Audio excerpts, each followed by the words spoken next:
And now,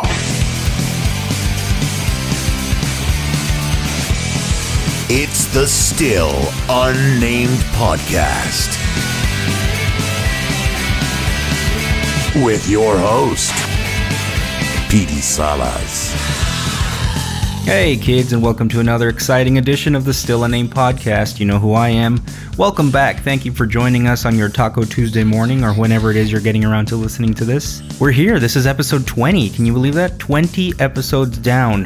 That means I started this 20 weeks ago. That's pretty cool. I didn't think I'd get this far, to be honest with you, but we're here, and thank you guys very much for supporting since the beginning and for sharing and talking about it and all the positive comments. I know that Mark and I read a couple of them last week, including one negative one.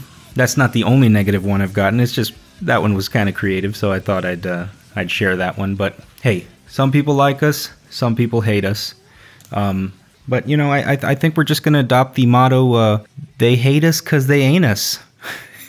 So anyone who's watched the interview will understand that reference. But yeah, haters gonna hate. And that's cool. I don't give a shit.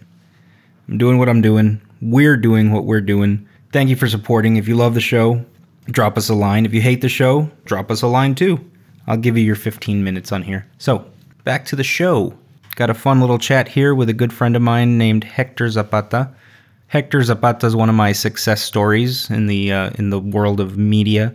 He was my intern many, many years ago, back when I worked at the radio station, and I'd like to think that I helped shape and mold this kid into what he is today. He's actually an on-air personality for Telemundo, which is pretty big. I mean, I'm very proud of him, as I state many times in this interview. But besides all that, he's just a pretty cool kid, and I really liked him. I liked him from the moment I met him, and I'm glad that we're still friends to this day. He hasn't forgotten where he came from or who gave him his first break, quote unquote. As luck would have it, he became my intern, and we just talk a little bit about our days back then, and we dive a little bit more, give you guys a glimpse of what it's like to actually work at a radio station and all the madness that happens there. So I think it's a pretty cool little chat, and I hope you guys like it. So let's get to him right now. This is a former intern of mine, Hector. Let's talk to him.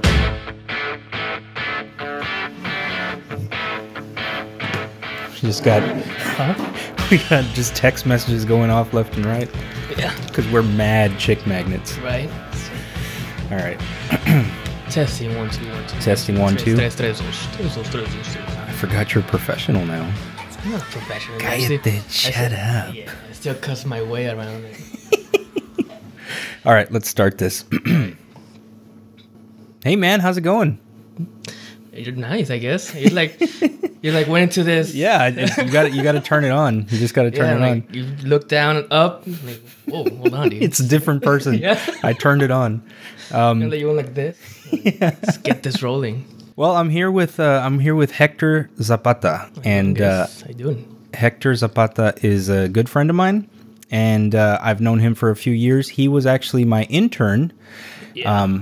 My intern when I worked at the radio station. I went and I hand selected him to come in and out of 1,000. Out of 1,000. Yes. So we're sitting right there outside the little chair zone. That's a big waiting room. Yeah, that's a big ass waiting room. And then, hey, you want to work? Yes. All right, get your ass over here. Right. And now Hector's made it all the way up the ladder. I'm very, very proud of him, actually. I'm very proud of my boy Hector here. I consider you one of my success stories, if you will. Good. Because Hector is now an on-air anchor on a newscast. I'm a sports anchor. Sports anchor.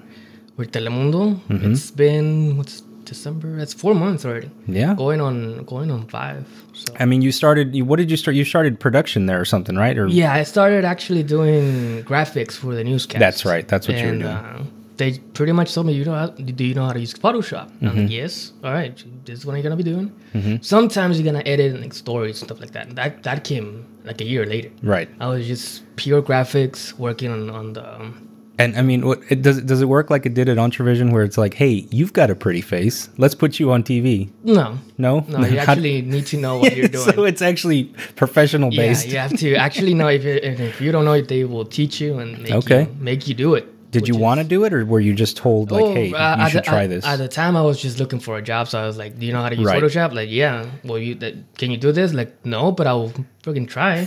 I just need a job. And yeah, they gave me the opportunity, and I was doing graphics for about a year, and then the second year around, they promoted me, quotations, to do editing and going on the field to get videos. Right, because I remember about a year ago you were telling me that they're starting to put you on TV just as like a field recorder or field reporter rather. Yeah. And then all of a sudden, a few months later, now you're an actual on-air talent, like an anchor. Yeah, actually next month, like next week, it's gonna be 2 years that I started doing stories like as a reporter, as a TV reporter for the newscast. I have a picture, the first picture, because I now document everything. You sent me that video. That's pretty funny. Yeah, and man, shit. They put your portrait up in the hallway. Yeah, that's how you know you've made it. Yeah, right there. Like it's a close to 6 foot picture of me looking the cleanest I've looked. Right. Just for the picture. Because after that, I would let my beard grow until they told me to shave. Right. And he told you that, hey, you need to, trim your beard. I'm like, why? It's like, And right now I have it trimmed, I guess, because I haven't. I mean, you're camera ready. Yeah, can go like that. I can actually do what you did right there. Like, just go like that, right? And turn it on. Just turn it on. Yeah. And, but yeah, I mean, it's been hard. It's been hard. A lot of work. Yeah, I mean, you're there at all hours of the night and stuff. But hey, I mean, it's worth it. And shit, man. I mean, you have a following, right? Like, people notice you and recognize you in the stores and stuff like that? I would like to think so. I mean, I've never been approached to someone like, hey, you're the one from Telemundo, right? Usually they go to the girls. Right, obviously. Yeah, and hey, can I... Actually, when was it? Like, last week, we went to this show drive at McAllen, the Christmas for Kids, and I was walking with a coworker of mine to the car because we were supposed to go to the station and actually work the newscast. Right. Because it was already like 10 in the morning. We were already late. And there was this kid and his mom, and the mom comes up to me. And I'm like, oh, hi, how you doing? Like, hey, do you think she can take a picture with him? Yeah, of course. Hey, come here. They need a picture with you. Like, come here. Like, no, they didn't ask for me. They asked for you. Right. So, and usually when that happens, I'm more, like... Well, at least they didn't ask you to take the picture. It has happened before. So, can you take the picture? Okay, yeah. Yeah, I guess. Sure. But that's me. I mean, I prefer just... go with them, and I'll be over here. Right. I might learn some. Okay, that's cool. Let's dial it back real quick. Yeah. Let's go back to, like I said, like when I met you back in the day. That was what? 2009, I think. 2009. So yeah, it was a while ago. Yeah, okay, I used to have long hair. You did. Yeah, you did. I forgot about that. Really long hair. It's long, right?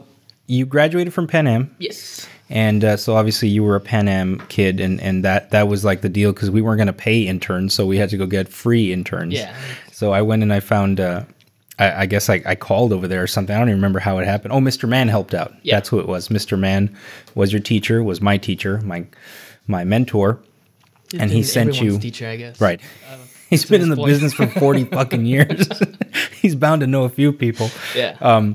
And you were sent over, and you looked intimidated a bit, and I think it was because, what you had known so far was just kind of the school atmosphere, the academic style of theory broadcasting and whatever, but now you were in the real world. You weren't getting paid, but you were still in the real world.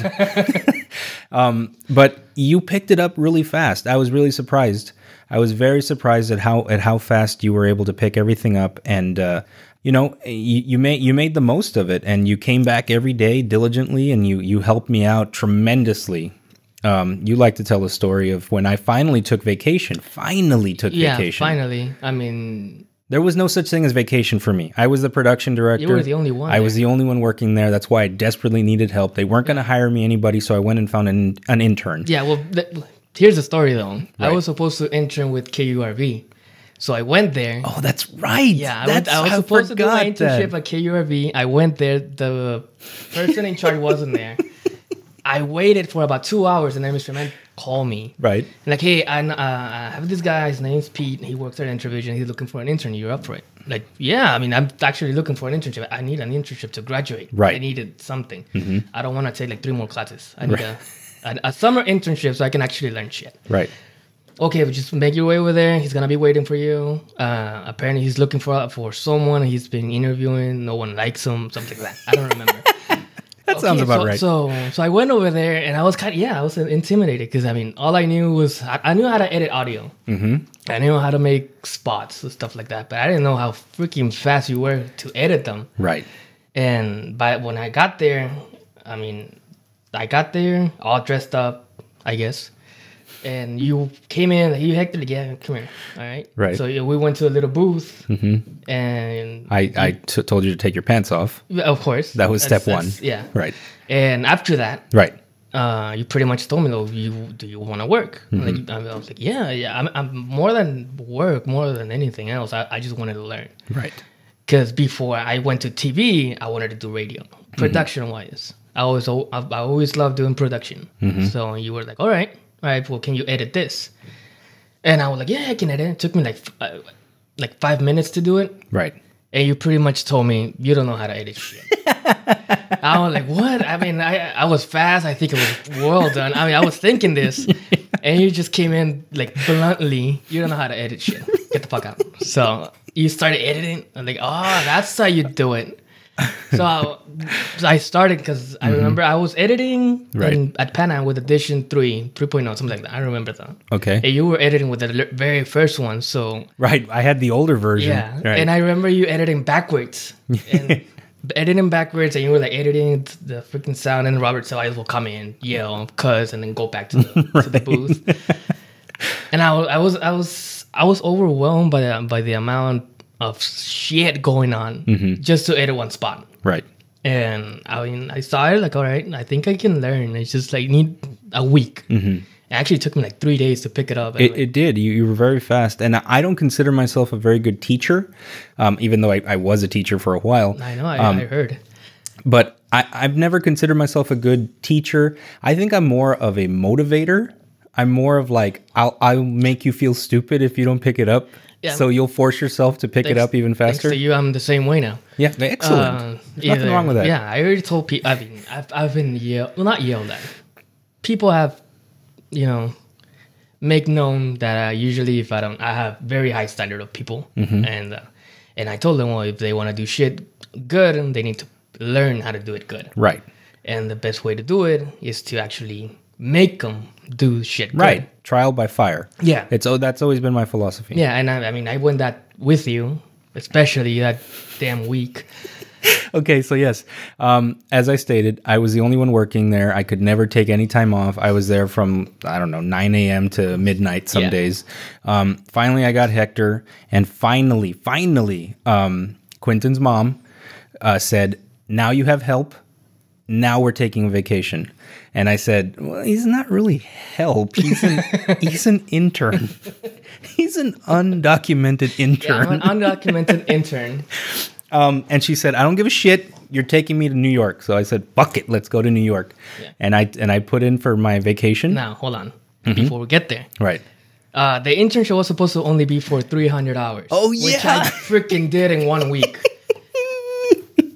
We never documented the hours at the very last minute. Like, I think I worked this day just calculate the hours. I'll sign it. Right.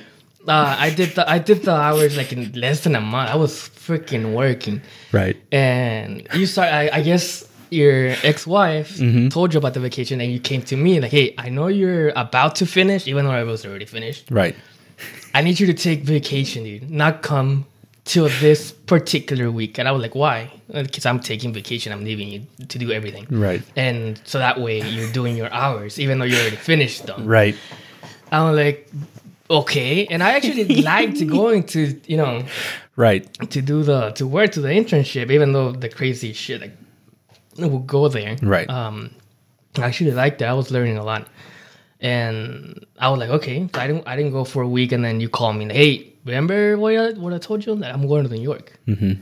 All right, sounds good. And then you pretty much give me like a crash course on how to call the clients and let them know. And if they don't answer, you just leave the message with the spot. And they you play them the spot and you always end it with "sounds great, right?" Yeah, hang up. Yeah, sounds great, right? Okay, bye. Hi, this is Hector from Introvision. I'm calling you to let you know about your spot. Here it is. Sounds great to me, man. Thanks. And then they will, like, one person called me back. Like, hey, can you change the music? I'm like, are you fucking serious? You're like, no. That's not happening. So, I have time. So, but I will be there from 9 a.m. all the way to like 10, 11 p.m. Yeah. I was high on a monster drink, dude. I wouldn't even go to eat because it was a lot of freaking, especially on Mondays, damn ABCs. Right. Oh, I remember those. Oh, freaking ABCs, man. Man, the ABCs were the national spots that had to be input every Monday for the week. I mean, you could do it daily, but it was best to get them all done Monday. Yeah, it was like close to 300 freaking commercials. Dude. It was intense, but you handled it, man. You handled it well.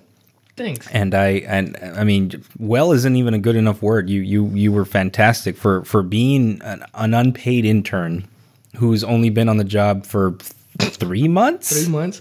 Yeah, okay. Even though I stayed there for like about 7.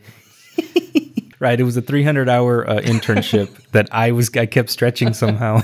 Like, hey, you think you can stay? You think you can stay? Yeah, of course. I mean, I liked you. I ended up liking you a lot. I mean, it sucks because someone in the TV side had an intern too, and that intern was just an idiot and just wasn't helping and had to be asked 3 times to like go file things. And then they saw, I mean, I'm sure they were jealous. They looked over at the radio intern and, you were there and you were in there till 10 p.m. handling things. And it was pretty cool. I mean, I tried to help you out as much as I could. I would throw you a few bucks here and there just to show you my appreciation, buy you lunch, something. I mean, because you deserve that and more. But that was really cool of you. Until the day... A freaking cookie story. Dude. Yes, cookie. No, I didn't know this until Arthur told me. Yeah, Arthur told me. I'm like, what do you mean? Right, that happened. Like, yeah, that happened. I mean, yeah. So it was Halloween, and the owner, as I've stated in previous podcasts, the owner at the time, he was a huge fan of Halloween. He loved it. He loved dressing up. He loved giving away prizes for people with great costumes. He loved the snacks. He loved the food. He loved everything about Halloween. So he had these great big Halloween parties leading up to Halloween. So one day, it's the day of our Halloween party. There's just snacks everywhere. There's Coke. People are walking around with snacks and Cokes and hot Cheetos and cheese and just different shit like that. It was everything. Everyone. I remember you were dressing as Bad News Bears. Oh yeah, we were dressed as the Bad News Bears that year. And so I'm sitting in the traffic office and you're in there with me and you have a cookie in your hand. A cookie. Keep in mind, I probably have a cookie, if not 3, in my hand. By the time I got there, because I was doing ABCs. And everyone in that office was just laughing and joking around, and you're sitting quietly eating your cookie. As I always did. I would just go to the traffic, even with or without you. You just went to hang with the traffic girls. And he walks in, the boss, the big boss man walks in.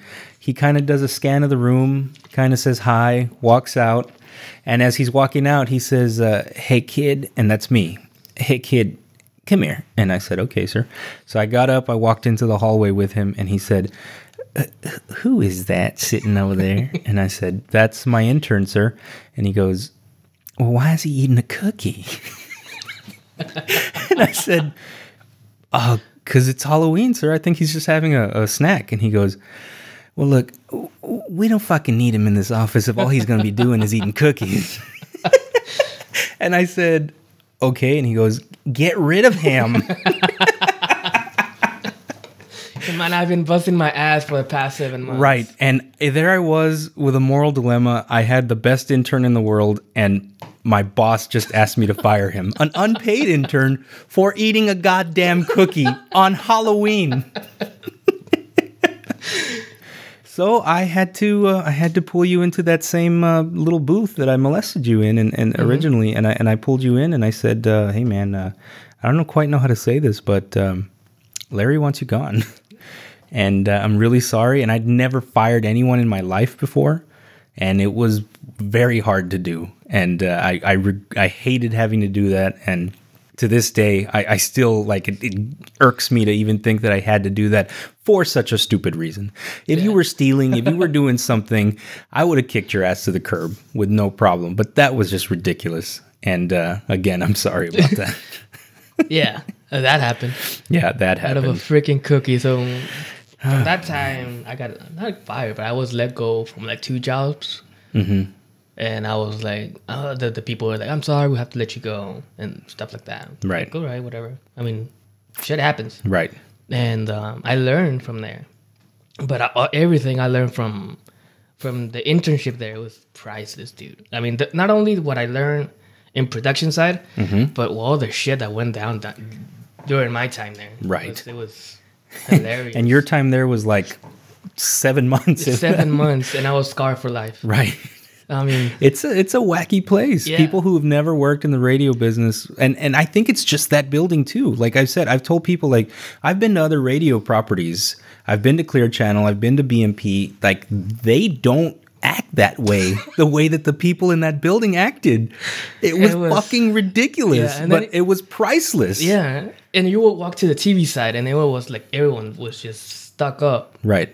And then you walk quiet and no one talked to each other. And then you went to the hall where the little boots were.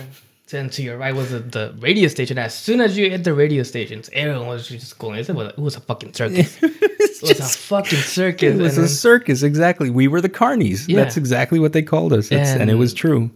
I loved every single second I spent there. Even, I mean, I was the undocumented unpaid intern that busted his ass. Right.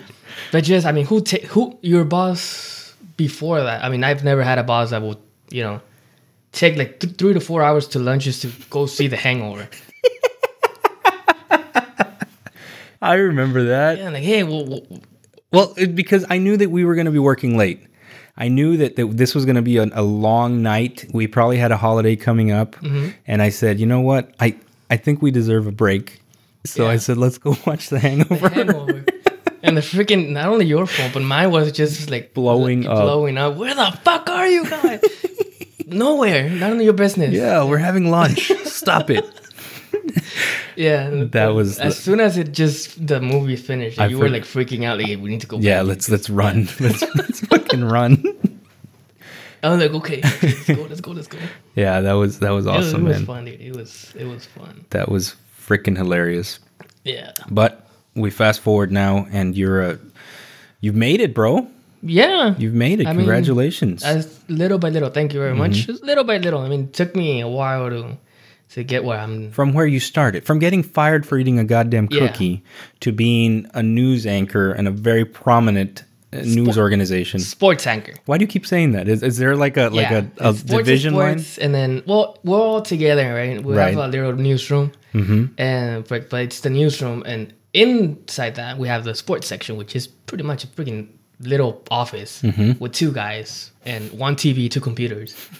And I try to, make it as sporty as I can, right? Because I have no freaking time.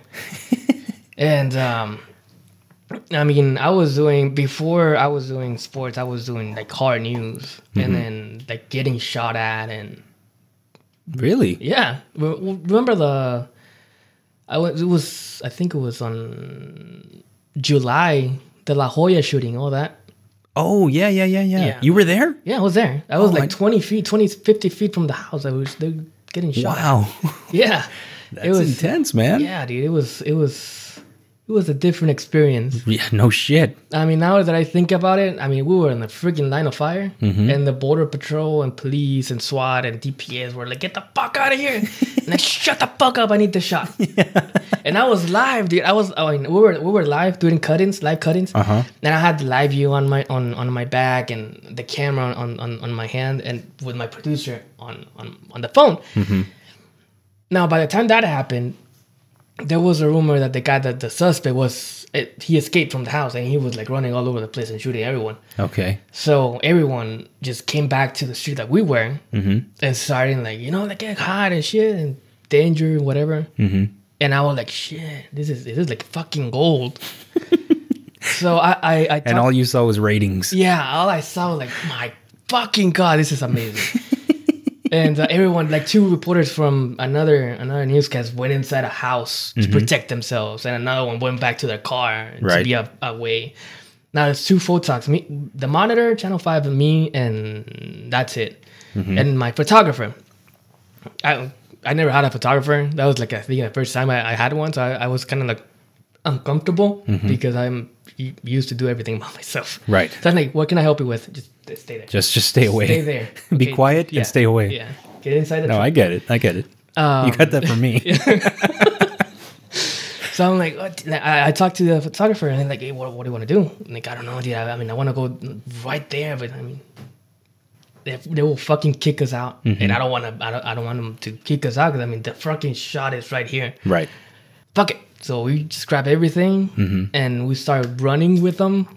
And by the time I know, I have like that DPS on my left side, I have a border patrol on my right side, and they're like covering us like that, and they didn't know who we were. Right. They were just like running, and they're focused on the mission. Yeah, on whatever's going on. Right. One of them picks up that we're there, and he just yells, "What the fuck are you guys doing here?" You're right. And like working.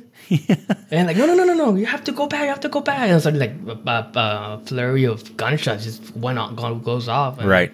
Oh, that must have been a great shot. Dude, it was amazing. It was. Now that I think about it, I'm pretty stupid to be doing that. Right. But it's the rush. It's the rush of news. I mean, I remember I worked in news for a while too before I moved to production. But I mean, that's when you got the shot and the timing's right. Yeah. And like that's the money. Yeah. That's the money. And I had in West Laco, they find a live grenade. So I'm like, yeah.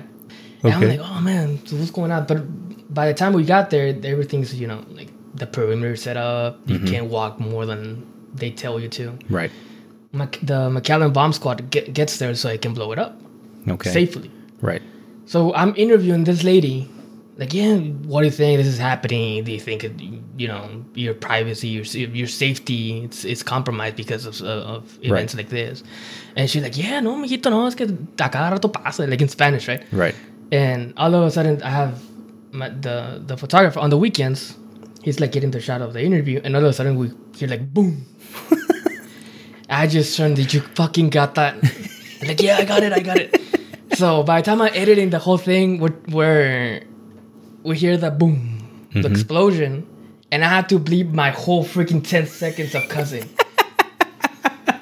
And the anchor back then told me, like, why are you bleeping that? And I'm like, because I'm cussing the fuck out. I mean, that's a freaking shot right there. No one had it. Right. No one had, because everyone was like trying to get interviews. So you got the actual explosion on camera. The sound bite. Right. No one had, so that's how you start a package. Like, right. Bah, and then you start narrating, whatever. Exactly. And I'm like, you could see the joy that I actually got it. Right. You were just beyond ecstatic about that. Because everyone was calling out, I heard you got the sound back and we got it. Like, no.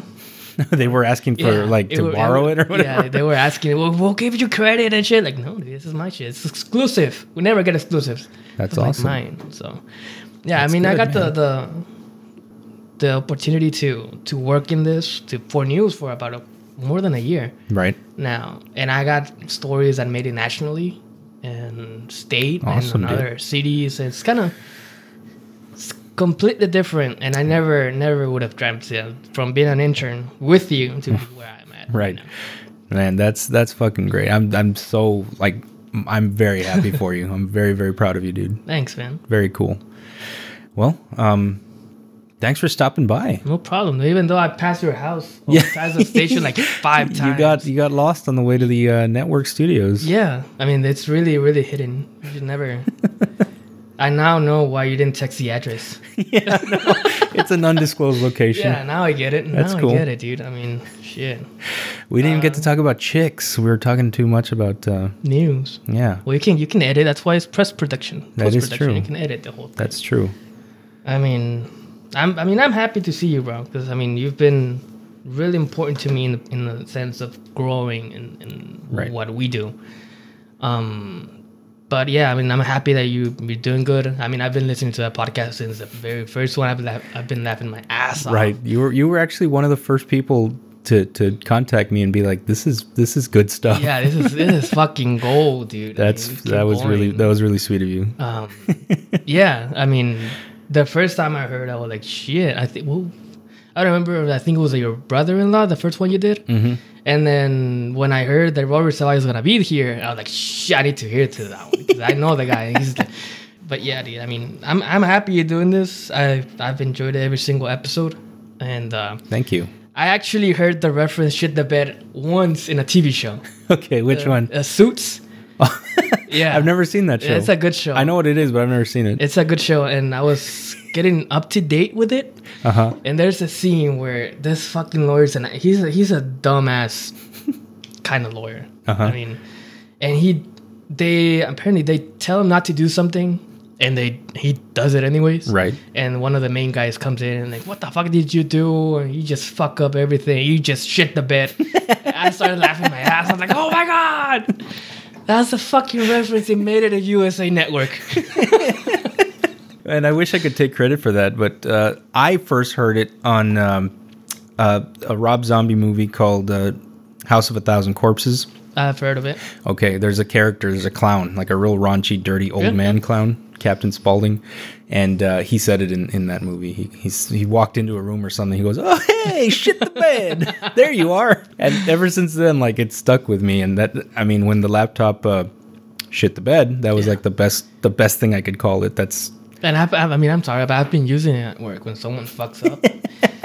And good. I'm glad. Because it's a Spanish news station. Everyone speaks Spanish, but I mean the production guys, they don't know Spanish, so you have to talk in English. And whenever I fuck up, which is a lot. I mean, I fuck up a lot. I mean, I'm barely getting the ropes on being an anchor, so I need to. I don't know how to improvise much. So whenever I'm recording something, I fuck up. I just yell, shit! I just shit the bed. And one of the production, like, what the fuck is that? That's a new one, dude. Like, I'm like, I'm sorry, dude. I heard it somewhere. Like, I heard it. You didn't even give me credit, you son of a bitch. Good stuff. Yeah. I mean, I love what you're doing, dude. Seriously. Cool. So I appreciate it. Thank you very much. No problem. Thanks for being a fan. Thanks for being a friend more than anything. Honestly, I'm very, very proud of you. And this is not me, this is not me kissing your ass at all. My real job, which I've never really talked about here, it requires me to meet with different members of the media. Mm-hmm. And every time I meet with your bosses from Telemundo, I always put in a good word for you. Thanks. Always. So that's just kind of my way of giving back a little bit, just so that they know that, like, hey, we made a good decision on putting this guy on the air. So yeah, thanks, man. Thanks. Even though that word never, never reached me.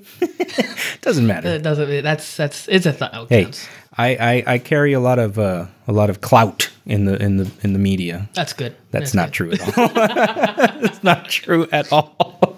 Yeah, I was trying to be a good friend here. Just agree with that. Thanks for being on, brother. No problem, dude. Thanks for inviting me. I think it was like 10 in the morning where you text. I texted you something. Right. And you texted me a picture of a car. A little. Oh, that's right. Yeah. Which apparently I was going to talk about it, but we deviated completely on That's okay. You can be on later. And, but yeah, it's good to be here. And thank you for inviting me, even though we've never been, close in the past years. So. Right. Thank you very much. Let's go grab some food. I'm starving. Yeah, me too. I mean, I was drinking coffee and I was smoking a lot just to kill the hunger. Right. But yeah, I'm freaking hungry, dude. Zarape? Yeah. Huh? Zarape? Yeah, why not? Sounds good. Yeah, papasada and all that shit. All right, we'll see you guys at Zarape. See ya, bro. Bye. Well, there it is. That's Hector. That's a little Hecky. Great guy. Funny guy. Always got along with him from the beginning. I liked him from the moment I met him, as I said. And, he didn't really go that much into it. I mean, he alluded to being undocumented, but, that's one of those success stories here that, he was basically here just, going to school. He's one of those Mexican, immigrants, I guess. I hope that's the right verbiage for it. But, he was just here going to school and trying to, make something of his life. He had a passion for the media and for production and for this world that I, how I make my living So I was happy to give him a helping hand, and he's one of those success stories. You know, like I said, he came from very humble beginnings, and you know, he was fired for eating a cookie, you know, and now he's on your TV sets every night, you know, talking about sports, and that's really cool. I'm very proud of him, and I wish him the best in his future, and I know he's got a bright future. He's very driven. He's a very motivated guy, and you know, he's going to get what he wants. And if he wants, you know, Telemundo National or ESPN or something like that, you know what? He's going to go get it. Good guy, and I enjoyed talking to him. And I hope you guys liked it too. So, anyway, 20 episodes. 20 episodes in, and still rocking and rolling. Setting up some interviews. I'm setting up some interviews for upcoming guests to, you know, for the next few months. And I think it's going to be pretty cool. Expect to hear a lot more Mark on here, because until those interviews actually get recorded, it's going to be basically a shoot the shit type format from now on until we get more people back here behind the mics. But I got about 3 or 4 people that are interested, and it's just a matter of scheduling and whatnot. So it reminds me of, if anyone's ever seen that Stuart Saves His Family, that Stuart Smalley, that SNL character movie came out a few years ago. They gave him studio time to record, and he had to record like 12 episodes in a row. And by like 11, he had no more ideas. So episode 12 was just basically like, it's okay to not have an idea for an episode. And that's basically, you know, that's where we're at right now. But hey, when Mark and I come in here and we sit down in front of the mics, we rarely, if ever, have a topic to discuss or any idea of what we're going to say. We just kind of crack the mics, we talk, we make fun of each other, we shoot the shit, we put it on the internet, and you guys like it. So, hey, as long as you keep on liking it, we're going to keep on doing it. So, want to thank you guys for joining me on this 20th episode. Pretty cool. I'm proud of the show. I'm proud of where it's gone, and we're going to keep on keeping on. That was an unintentional rhyme, but hey, that's how we do things here at the Still Unnamed Podcast, and thank you guys for listening. For those of you here in the Rio Grande Valley, support my boy Hector Zapata. Watch him every night on Telemundo. Go to the Telemundo website and click contact us and send emails and tell his bosses he's doing a great job, and that you know, tell him how cute you think he is, or whatever the case is. I don't know, because he is pretty cute. I'm not gonna lie. We went to dinner right after we recorded, and not the worst guy to have sitting next to you when you're out and about. He gets some looks and some attention from the ladies, and hey, I've never had a problem with picking off the scraps, so to speak. So anyway, thank you guys for listening. I appreciate it. Special thanks to our sponsor, Chico's Bail Bonds, and have a happy Taco Tuesday. Bye-bye.